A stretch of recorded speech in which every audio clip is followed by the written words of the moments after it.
So, hello. Hello, and welcome to the final talk of this Polaris Online Open Day. Thank you very much to Mike there, one of our family therapists, for that really helpful exploration of how COVID-19 may be affecting our family dynamics and how to cope in our families. One of the things I was really struck by is this idea of fairness and how we need to be aware of how fair we're being. So my name is Dr. Rebekah Chadwick, and I'm a clinical psychologist. I'm going to talk today on the topic of coping with change. I guess I will just explain a little bit first of why this topic came to mind just at this time. I really think that at the moment we are collectively experiencing change. We had this trauma of COVID-19 and the measures that were introduced because of it, and we started to adjust a little bit to that. And now we are coming out of that, and we're moving towards having some normal activities again, maybe returning to work, or being able to go for a haircut, or being able to see our family and friends a bit more. And that's a change from this kind of lockdown period we had been experiencing. It's also a change, of course, from normality. You know, although we are moving back towards normality, it's not the same as it was before. And so we are all collectively experiencing this change and kind of, okay, how is life now? What does life look like now? And needing to be prepared for it to keep changing as well, I guess, as we work towards getting back to more of a normal life. The other reason that change felt important for me to talk about is that it's so often a big part of my work as a clinical psychologist. So people will often come to clinical psychology or come to any kind of therapy at a point in their lives where they're experiencing some kind of change. So it may be that they've had a relationship breakdown, or they've lost a job, or they've retired. It may be that they've moved to a different country and a different culture. And often it's at times of change in our lives that we feel a need to get a little bit of support to help us to adjust, or a bit of support to help us understand how we're reacting to a change. And then another part of my work is often helping people to make changes in their lives, changes which reduce psychological distress, or changes which help them to find more meaning and enjoyment in their lives, or to be the person that they want to be. And so change really feels like a fundamental aspect of my work as a clinical psychologist, that I'm both supporting people through changes and helping them to make changes. And so what I'm going to use this time, this next kind of 25 minutes or so, is to share some reflections really about change, to introduce a particular therapeutic approach which is called cognitive behaviour therapy, or CBT, and use that to think a little bit about how we might cope with change. And this is going to include a relaxation exercise, which I invite you to join with me in doing, and some practical tips for how we might use this CBT approach to help us with change. And then I'm going to summarise and close this third Polaris Online Open Day. So to start with some reflections, really, I guess I just want to say first that I'm aware that in the title, Coping with Change, it implies difficulty. And of course, I'm really aware that change can be a very positive thing as well. We may experience positive changes in our lives, like starting a new job, or getting married, or moving to a new country and culture. And so I'm not suggesting that change is always something negative. But I think it's always something to cope with, because whenever we experience change, there can be kind of mixed feelings. And so to share some of those, I guess here are some of my thoughts about why change can be challenging. I think one of the reasons is that it brings with it mixed feelings, and that can be quite confusing for us. Also, our human brains really like predictability and familiarity and certainty. Our brain is hardwired for our survival, and so it seeks out safety. And usually safety is found in the more familiar, in the things that are more predictable. And yet, on the other side, and almost in direct contrast to this really, our brain is also seeking out novel stimuli and adventure, and is kind of hardwired to respond positively when we experience new things. And so we have this kind of conflict going on really, where we've got this desire for predictability and safety, and this seeking out of newness and adventure. And when we experience change, I guess it kind of brings both of those, it affects both of those, in that when we experience a change, we lose some certainty and some predictability. And I think that this uncertainty that comes with change can bring a lot of anxiety and self-doubt. So, for example, if I'm doing the same job and I'm going to the same workplace and I'm seeing the same colleagues and I'm doing more or less the same work, I can make a fairly educated guess about what each day is going to look like. Of course, as soon as I change jobs, I'm maybe going to a different place, I'm working with different colleagues, I'm involved in different systems, I'm doing different kinds of work. That naturally then is uncertain. I don't quite know how it's going to go, and that uncertainty can really create anxiety for us. And there's actually evidence that suggests that it's harder for us as humans to deal with uncertainty than it is to deal with the certainty that something bad will happen. So we really do crave this kind of certainty in our lives. And then, like I said, when we experience change, we also are discovering something new. And so this other part of our brain kind of seeking out newness and adventure is going on as well when we experience a change.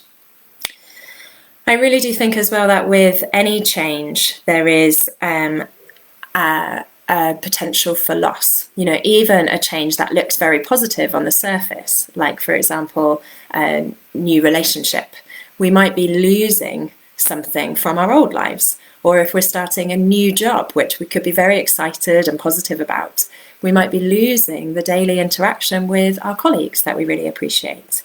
And so I think it's important for us to acknowledge that we cannot really change without loss.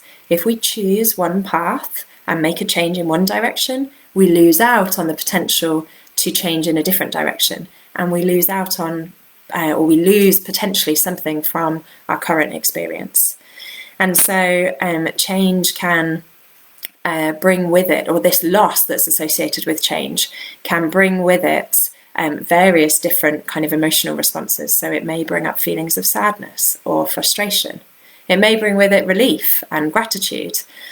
And within that, there's a mix of feelings, and this kind of confusing variety of feelings can be hard for us to cope with.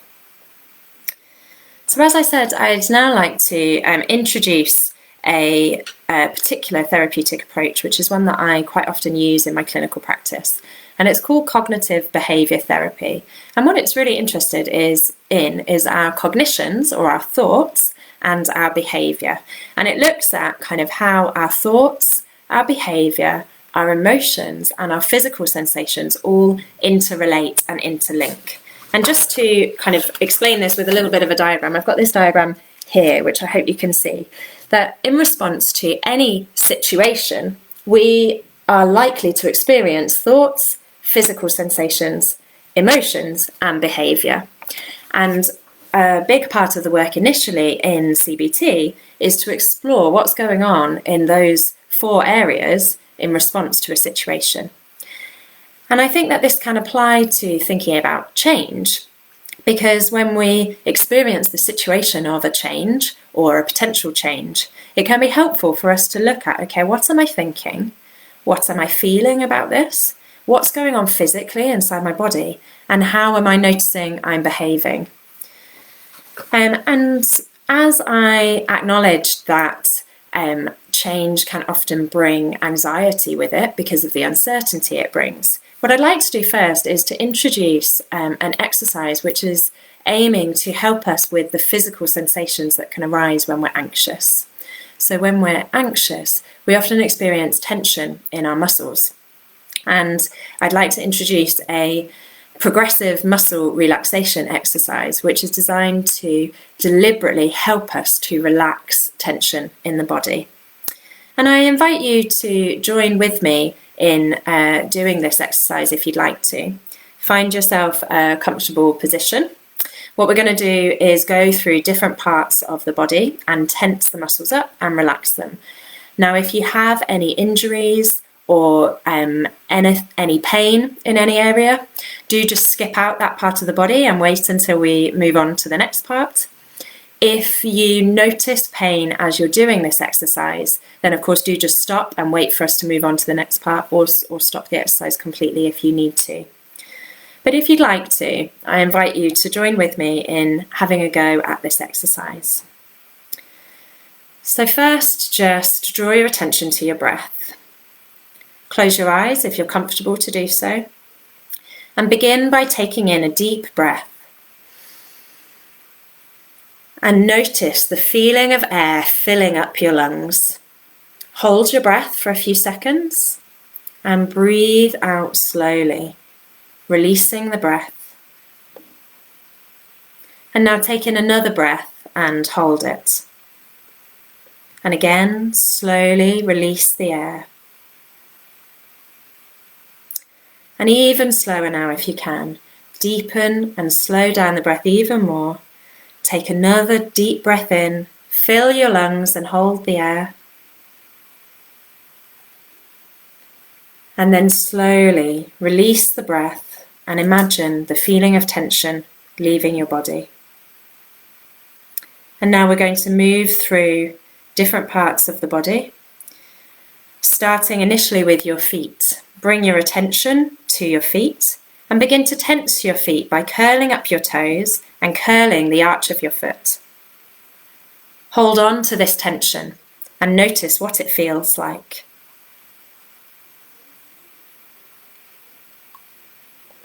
And now release the tension in your feet. Notice this new feeling of relaxation. And next, begin to bring your attention to your lower legs, to your calves. Tense up these muscles, which you can do by lifting your heels up off the ground. Hold the tension and pay attention to it. And then release. Release the tension from your calves and notice this new feeling of relaxation. Remember to keep breathing as you do this exercise. And now bring your awareness to your upper legs and your pelvis and your bum. Tense up your upper legs by tightly squeezing your thighs together and tensing your buttocks together. Notice this feeling of tension and release. Feel the tension leaving your muscles. And now bringing your awareness to your stomach and your chest. Tense up the muscles in your abdomen and your chest by, for example, sucking your stomach in and drawing your navel towards your back. Squeeze hard and hold the tension here. And release. Allow your body to go limp. Allow the tension to leave your chest and your abdomen. And let yourself notice this new feeling of relaxation. Continue taking deep breaths, breathing in slowly, noticing the air filling your lungs, and breathing out slowly, feeling it leave your lungs. And next, tense the muscles in your back. You can do this by bringing your shoulders together behind you. Hold them tightly.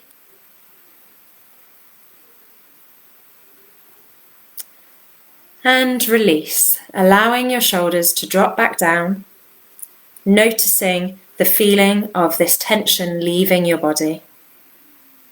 noticing this new feeling of relaxation. And now tense your arms and your hands. You can do this by making a fist and maybe making like a power pose with your arms so that you really notice tension all the way from your shoulders, through your arms, to your hands and to your fingers. Hold this tension and release the tension from your arms, hands and shoulders. Allow your arms to be limp by your sides. Notice the feeling in your fingers, your hands, your arms and your shoulders.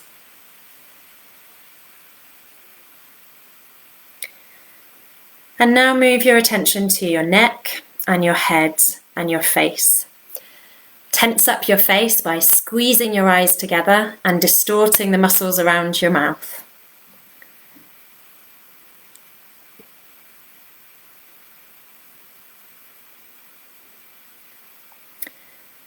And release the tension here from your face and your head.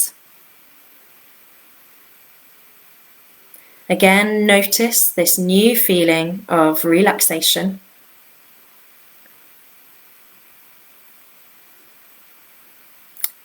And finally, bring your attention to your body as a whole. Tense up your feet, your legs, your stomach, your chest, your back, your arms, your head and your face and your neck. Hold the tension here in your body. Tense harder but without straining. And release. Allow your whole body to relax as much as it can in this moment. Allow your body to go limp. Pay attention to this feeling of relaxation. Notice how different this is from the feeling of tension.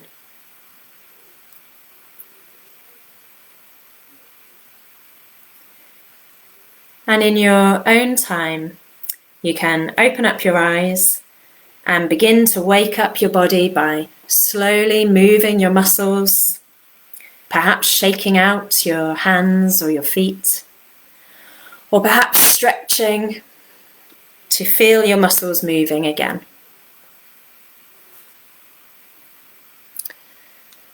So I have just very briefly introduced a short version of this progressive muscle relaxation. There are much longer versions available where you can spend 15 minutes doing this or even longer if you look on YouTube for progressive muscle relaxation exercise.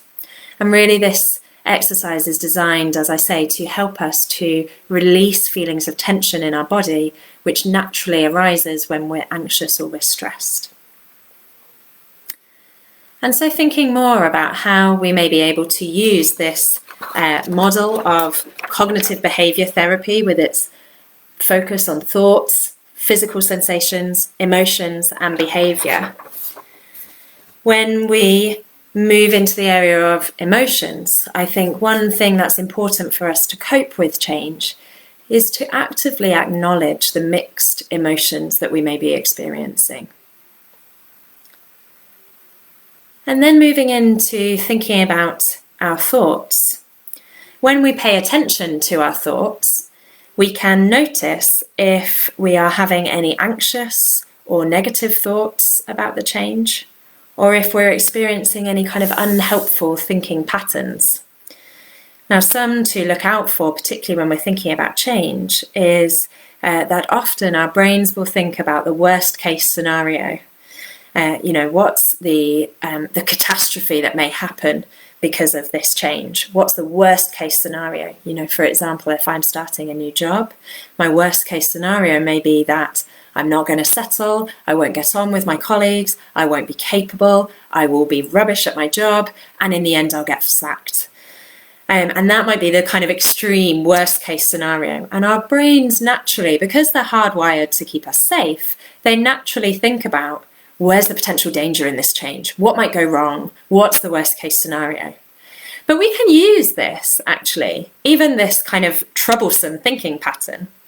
We can use it by noticing it and then thinking about how we might respond. So if the worst case scenario happened, what might I do? How might I cope with that? How might I problem solve that? And then what we can also do is to turn it on its head and to consciously explore what might be the best case scenario. Actually, is it possible that this situation won't turn out the worst, but actually there could be a best case scenario?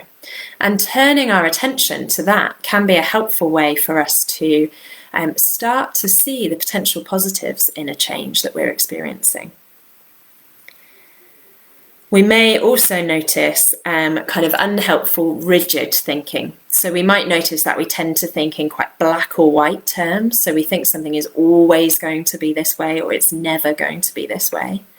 Or we may be kind of rigidly bringing ideas that belong in one context that don't really work and fit in the new changed context. So for example, I guess with COVID-19, we may have been used to sitting close to somebody, to giving them a hug to greet them or a handshake. And now we're having to change that and not bring our kind of old information about how we approach people socially and warmly and say hello to them. And instead we're having to think about, okay, what's a new behaviour that I can do in this changed circumstance? And so noticing our rigid ideas and introducing a bit of flexibility with them can be really helpful to us when thinking about coping with a change. Some other things that we can do is to, when we're thinking about a change, is to kind of emphasize the positives that may come from it. Even a change which has been placed upon us without much control, without us really choosing it. Even those, for example, a change in working practices that have been dictated to us by management, even those, we can try to find the positives in them rather than just focusing on the negative things that we see in this change. We can ask ourselves, for example, what am I looking forward to about this change? What growth might come from this change? How might I learn and how might I develop? And we may as well think about, what have I appreciated from how things were before, or from what I'm coming from, what I've left behind? How might I take something from that into my new change of circumstances? If we are thinking about a potential change that we're still undecided about, or kind of whether to make a change, we may find it helpful even to write a list of pros and cons. This can help us to kind of really weigh up our decision when we're thinking about a change. We may also find it helpful to use positive affirmations. Now, what I mean by these are statements that we can say to ourselves to really give ourselves a bit of a confidence boost. So we might, for example, say to ourselves, I can cope with change. We may remind ourselves what changes we've experienced before and how we have coped with them. So I have started new jobs before, and I have settled in and got to know my colleagues and adapted. And that can help us to feel a little bit more confident about how it's going to go in this new change, because we know that we have coped with change before. And that can help to kind of answer back a little bit to some of the self-doubts or the anxious thoughts that we might be experiencing. And finally then, thinking in this CBT framework, when we think about our physical sensations, our emotions and our thoughts and our behaviour when we're facing a change, we can choose to seek out support to help us through a period of change. We are social beings as humans. We're not designed to live alone and to cope alone. We often need the support and the friendship and the care of other people. So if we know we're facing a change, we can reach out to people and seek support. We can also behave in ways that we know are going to help to reduce our feelings of distress and to boost our feelings of confidence or to boost our resilience. So we may choose to make time for things that we enjoy, or make time to relax, so that any stressful feelings and thoughts that come with the change are kind of balanced out a little bit by us also looking after ourselves by taking time to relax. And so to close, change is often understandably challenging. It brings with it really mixed feelings. Even a change which looks positive on the surface may bring with it some uncomfortable or slightly unpleasant feelings. And vice versa, a change which may initially seem negative on the surface can bring with it some positives, some positive thoughts or some positive feelings like gratitude or relief or excitement or hope. Being aware of our thoughts, our feelings, our physical sensations and our behaviour can help us to recognise how we're responding to a change and to make changes if that's necessary to kind of help us to cope with the change. It's really normal to feel anxious or to doubt ourselves, and really normal to have mixed feelings when we're facing a change or a potential change. Reframing how we think about a change can help us to cope with it more effectively and with resilience. And choosing to behave in ways which are going to nurture and support us can help us through periods of change. So whatever changes you may be experiencing in your lives, whether those are individual kind of changes which you have had some degree of control over, or whether they are the collective changes that we're experiencing as a society, which are somewhat kind of out of our control, look after yourselves. I think it's important for us to recognise with the COVID-19 pandemic and the changes that have been put in place and are continuing to be put in place as a result of that, and us moving out of this kind of period of lockdown that we've had. Those changes were out of our control and not in our choice, and were dictated to us by our governments, by our workplaces and so on. And that kind of change can be especially, an unpredictable, out of control change can be especially hard for us to cope with. So give yourself a break. We have all been collectively going through this difficult period where we face changes that are unpredictable and out of our control. And it's really understandable that we might be struggling a little bit with that.